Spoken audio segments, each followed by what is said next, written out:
If you look at these people who are in third world countries, who are fighting for their lives just to have water, food in their bellies. There's countries at war right now where they're literally being bombed. You know what I'm saying? Do you actually think that they would be stressed out about depression or someone disrespecting them or someone even calling them out of their name? Do you guys get what I'm saying? They don't even care about that. They don't even have time to do that. They're just trying to live. When I went to Liberia, Africa for a short-term missionary, prior to that, I was so complainful. Prior to that, I was so like, man, America's cool, but I don't got money. I wish I wasn't born into the family that I was born into. I wish that my mom wasn't the way she was. My dad was all abusive, and I lived in the project housing. I lived in project housing, right? Section 8. But then when I got to Liberia, Africa, and I spent 6 months there for a missionary trip, let's say, right? And I saw that these children had to hike 2 to 3 miles one way to get water, 2 to 3 miles back. I saw that they could eat either half a meal or 1 meal a day. I saw that they had pretty much to dig a hole in the ground and use the restroom. And if they used the toilet paper, it was like 1 square per wipe type of thing. Yet with those circumstances, there was they were still dancing, they were still cheering, they were playing soccer with a rolled up beach towel that was like duct taped, not even fully because they ran out of tape, and they were kicking it around, and you get what I'm saying, and they were all happy. So they had no running water. I had running water. They couldn't even 1 meal a day sometimes. I'm eating 3 meals a day. They don't have running water. They can't even flush the toilet. I can flush the toilet. They can't take a shower. I can take a shower. But why was I so much more miserable and complainful than them? And then I recognized something.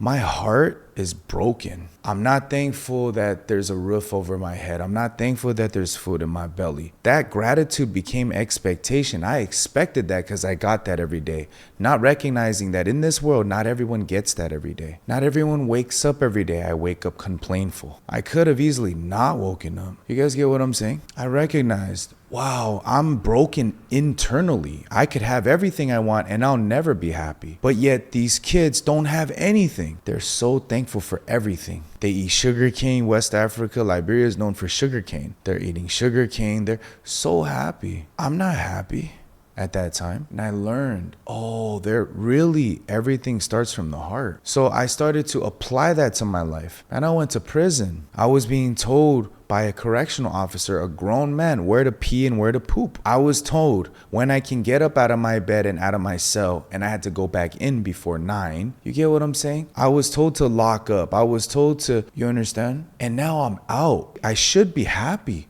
I should be doing backflips. I should every single day be thankful, but I wasn't. And many of us are stuck in this route too today. Why? Because of the heart. Do you guys understand what I'm saying? There's so many people that in this world that are not even in our position, but we're more complainful than them and they're more happier than me and you. And it's because it's what I call a heart posture, right? It's a heart thing. Makes sense, guys? I was able to see like people who come in with, negative energy or, they're angry. Truthfully, I feel bad, I genuinely feel bad because there's no place for people to rest. It's not a normal thing for people to come at you and to disrespect a person who we don't even know. It's not normal for us to actually judge a human being we don't even have any attachments to.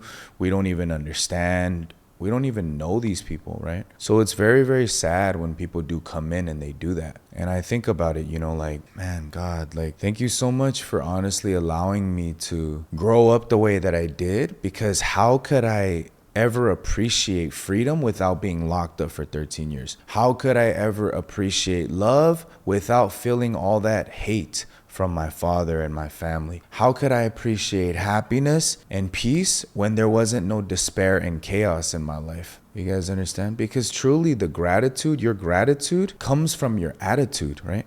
So as much as you are hateful, you're not going to be grateful. Understand? The less hateful you are, the more grateful you are. You get what I'm saying, right? So people who are very hateful, it's because they're not grateful for anything. They're stuck. They're not happy. They're sad. Have internal issues.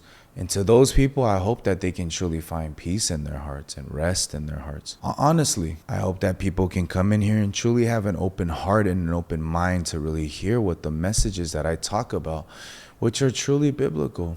You guys get what I'm saying?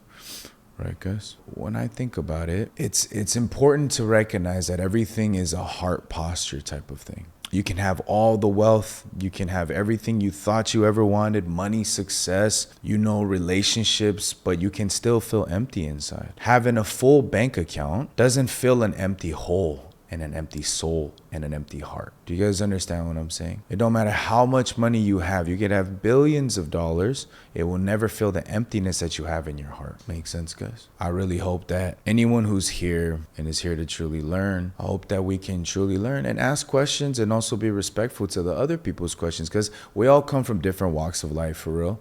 And we don't really know what anyone's going through.